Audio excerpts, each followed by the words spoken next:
Hello everyone! I just arrived in the beautiful neighborhood of Nachlaot in Jerusalem, and I'm all set to make you a double braid tutorial. It's really funny that the first time I did the first double braid tutorial was also in Nachlaot in Jerusalem when I was here 2 years ago. So here's the new updated version. So all of you know the basics. You take 3 rectangular scarves and you layer them on your head, knotting them at the back. Now the first one, you want to keep the knot quite succinct so you get a nice layered look by your head. It's so sunny here that I almost can't see what I'm doing. It's really beautiful. Wish you could all be here with me. Now I'm doing my second one. And you can either place these layers close together on your head or farther apart depending on what look you would like. I'm doing them a little closer together today. Now depending on what colors you choose, it will change the look drastically. I really hope that you can hear me in this video because there's a bunch of voices around. We're in a very touristy area and we have a neighborhood dog, obviously.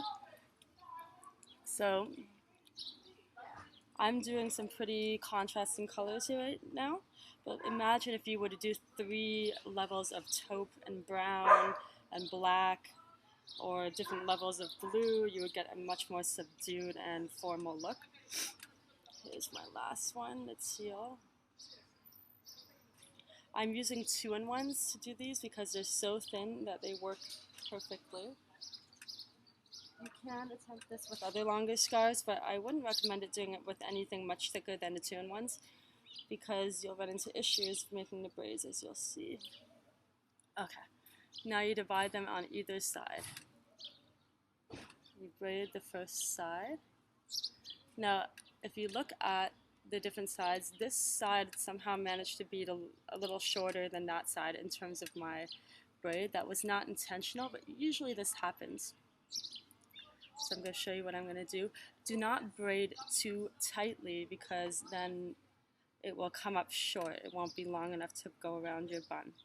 And I will also mention that your bun should not be super high for this because at least with these length scarves it won't go over the whole length. Maybe if we find longer scarves we'll be able to do that, but for now keep your bun either in the middle of your head or at the bottom.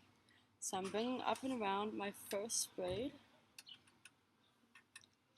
and what I'm doing is I'm going to tuck it underneath these knots. Now you can see, like, between my shaper and headband and the first knots of the scarves, there's a little space that you can access with your thumb. I'm just going to put it in there. Remember not to bunch it up too tight because you don't want to get a headache. And there you go, that's my first layer. Second layer. So interesting to be doing this video in Jerusalem. I really can't see because it's so sunny, so I hope that braid went well.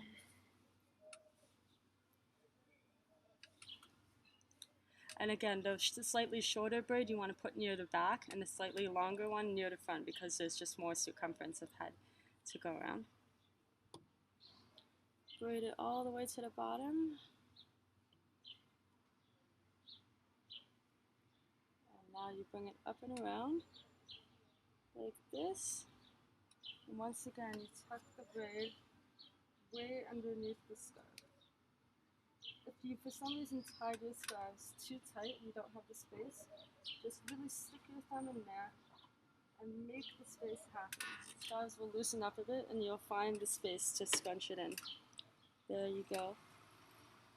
If there's any fringy ends sticking out, just tuck them in. Now I just found this necklace. This necklace used to be my mother's when she was alive. And she gave me obviously I got her all her jewelry, and I never wore this necklace until I found it when I was just home. And I turned it into a regal clasp. And if you want to learn how to use the regal clasp to turn your necklaces into headbands, just look up the regal clasp video. Okay. Tucking that all in. There we go. And that is how you do the double braid. I hope that's detailed enough. Really the most important part is to get these layers nice and smooth at the front And when you tuck in the back, just really use your thumbs to kind of bring the layers up so you can tuck it in smoothly. Don't tuck it in too bunched up like a fist. Don't do that because then you'll get a pressure headache in that area. And yeah, this is a elaborate version of a hair bun do. I would not recommend this style to someone that might have a rounder face and might want to minimize that roundness. For me, because I have a thin face, this actually gives me a little fullness, a little volume in my cheeks right here. But for someone that might want a little more height, I'm not sure that I would recommend this style. I would recommend more like a long braid that you could bring over the top and give you a little more height. So just keep that in mind. It can go really formal depending on what colors you want, and quite casual like I'm doing today. I'm going to go to the shuk and shop for Shabbat. Okay? Bye everyone.